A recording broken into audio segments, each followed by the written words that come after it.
On November 5, 1605, Guy Fawkes attempted to blow up the Parliament. Unfortunately, when he sneaked inside, he was immediately captured. Later, he was killed in a public execution. In the near future, Great Britain is ruled by High Chancellor Adam. It's a fascist and totalitarian regime that controls its people through propaganda and fear. Anyone who doesn't follow his conservative rules is executed.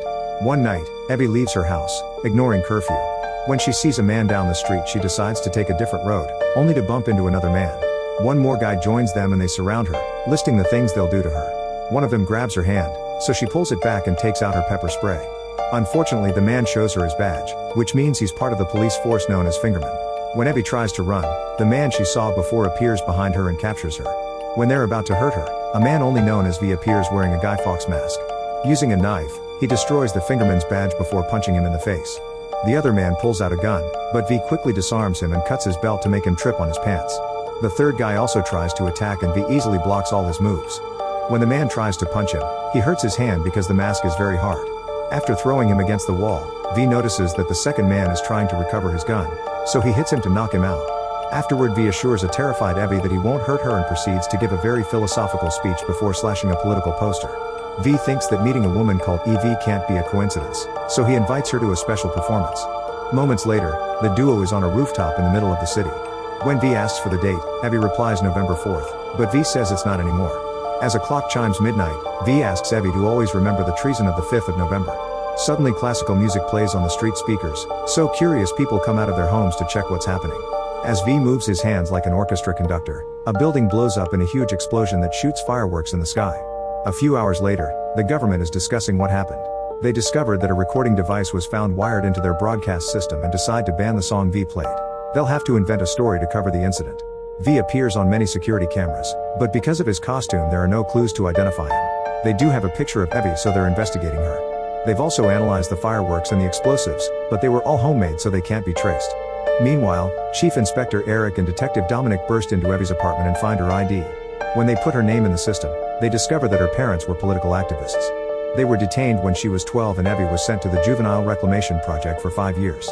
At the TV station, Evie watches the reporters read the government's version of the event. They claim it was an emergency demolition.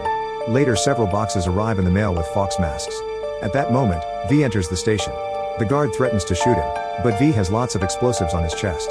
He goes to the main studio and blocks the door with a special device. While the alarm wails and the crew is told to evacuate, the cops rush into the building. Eric and Dominic see Evie and chase after her, but the evacuation has a crowd in every corridor and Evie quickly loses them by hiding in a room. Soon V appears on the emergency channel talking about the state of the country. He mentions censorship, surveillance, submission, and the overall lack of freedom, calling people out for supporting Adam just because they were afraid. V also explains that he blew up the building to remind this country of what it's forgotten. He reminds society of what Guy Fawkes did on the 5th of November and asks them to stand with him a year from now outside the gates of Parliament to change history. Using a blowtorch, the police break down the door, only to discover that V has filled the studio with fog. The cops carefully move in the shadows and open fire as soon as they see V. However, when they unmask him, they discover it's a crew member. It turns out V put masks on all the employees and left the explosives in the control booth. While Dominic tries to disable the bomb, the others evacuate the masked people. Suddenly a masked guy bumps into another one, telling the police that it's V. The cops immediately unmask him only to discover a muzzled employee, and the other guy is the actual V. He throws a blade at an officer and starts fighting the others, slashing them with a second blade or even using their own guns against them. When an officer opens fire, V uses a body as a shield. In just a few minutes, he's killed them all. At the same time, Dominic successfully disables the bomb. Since things get quiet, Evie comes out but sees V in the corridor, so she hides again.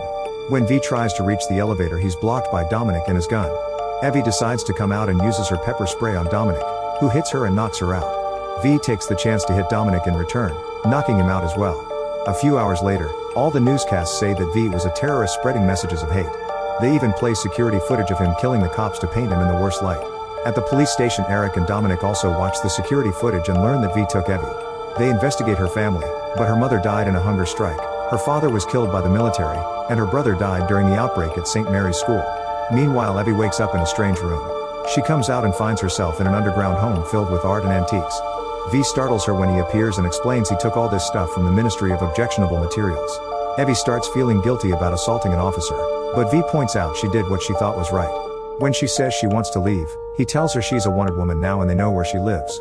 If they capture her, they'll torture her and kill her, so V's hideout is the only safe place for her. V says she can leave next year after the 5th of November, so Evie freaks out and rushes back to the bedroom.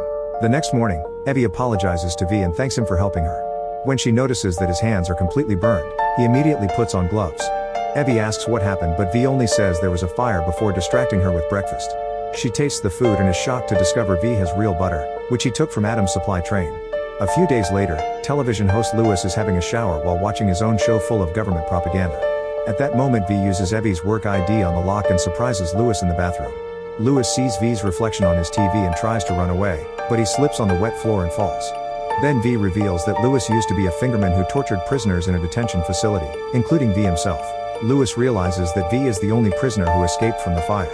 Moments later, Eric and Dominic find Lewis' dead body with a red flower on his chest and puke on the floor. They try checking the security cameras, but they were cut.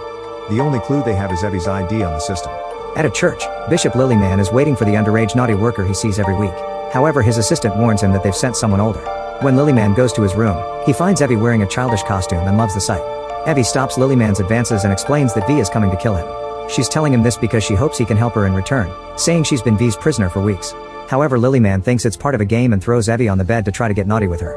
Evie kicks him to get him off her right before V kicks the door open.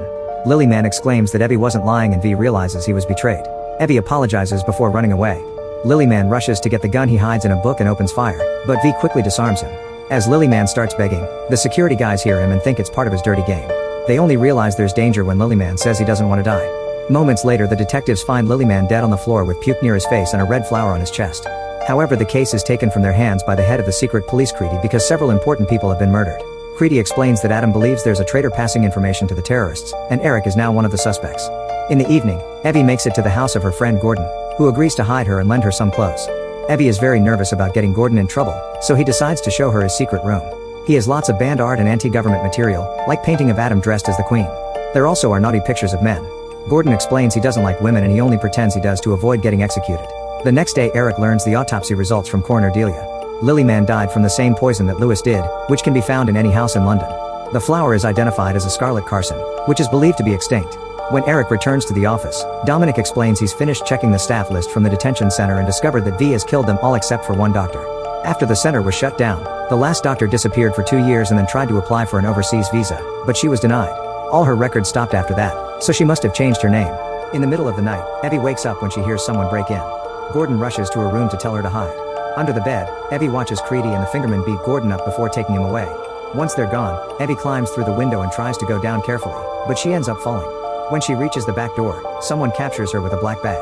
Moments later, the bag is removed and Evie finds herself in an interrogation room. She's being charged with V's crimes and will be executed unless she tells them where to find V since she doesn't have information to give them. She's processed. Evie's hair is shaved and her body hosed before they throw her in a dark cell. When she's given some food, a rat comes out to eat it. A long time passes before Evie hears a strange noise in the rat's hole. She reaches inside and finds a letter from a woman named Valerie, who was executed.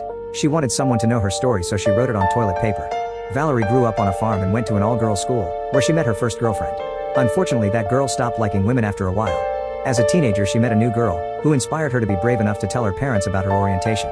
Sadly, her parents were furious and kicked her out. Eventually, Valerie became an actress and met the love of her life, Ruth. They moved in together and Ruth grew scarlet carsons for her.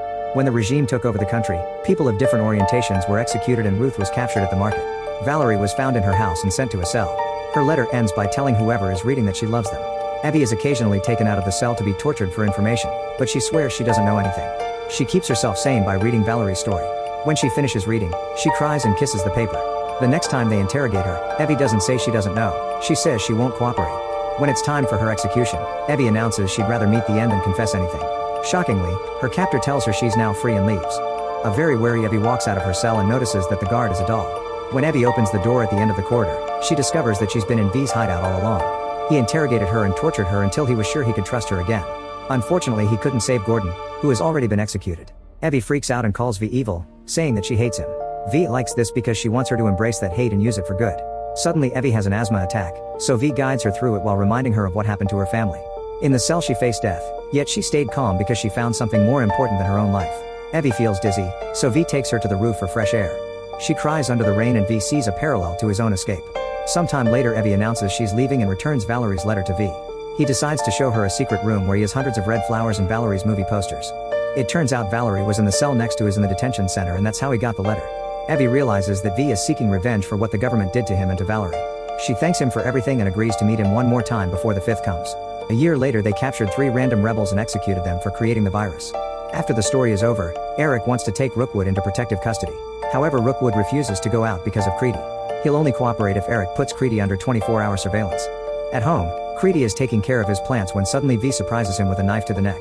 V plays some music so the security guards won't hear him and offers a deal. He'll surrender if Creedy gives him Adam. A few days later, Eric receives a call informing him that Rookwood is dead. In fact, he's been dead for years, which means V pretended to be him. Soon every person in the country receives a box in the mail with a full V costume. People wear it for fun or even to commit crimes, so when Adam asks the cops to arrest every masked person, it's impossible. Adam blames Creedy for everything, so Creedy decides to take V's deal. As Eric realizes V did this to create chaos, a fingerman shoots a little girl for wearing the mask. The locals immediately surround him and beat him up. These people are arrested, which becomes the last straw. Riots and violence quickly take over the streets, forcing the government to send out the military, which makes it all worse. On November 4th, Evie visits V and they share a dance. Evie tries to unmask him, but V stops her and says he must show her something. They follow the tunnels to an abandoned subway station and V reveals he has lots of explosives on a train. However, he leaves his home and the train to Evie, saying she had been right about him being evil. He thinks the explosives must be the people's choice to make and he must meet his maker. When he tries to leave, Evie kisses the mask and tries to convince him to stay, but he leaves anyway. That night, a video of Adam is played on TV to warn the population about a great danger, but all the buildings are empty. Creedy and his men meet with V and bring him Adam, who has been tied and beaten up. V puts a flower in Adam's jacket before Creedy shoots him in the head. Afterward, Creedy asks V to unmask, but he refuses.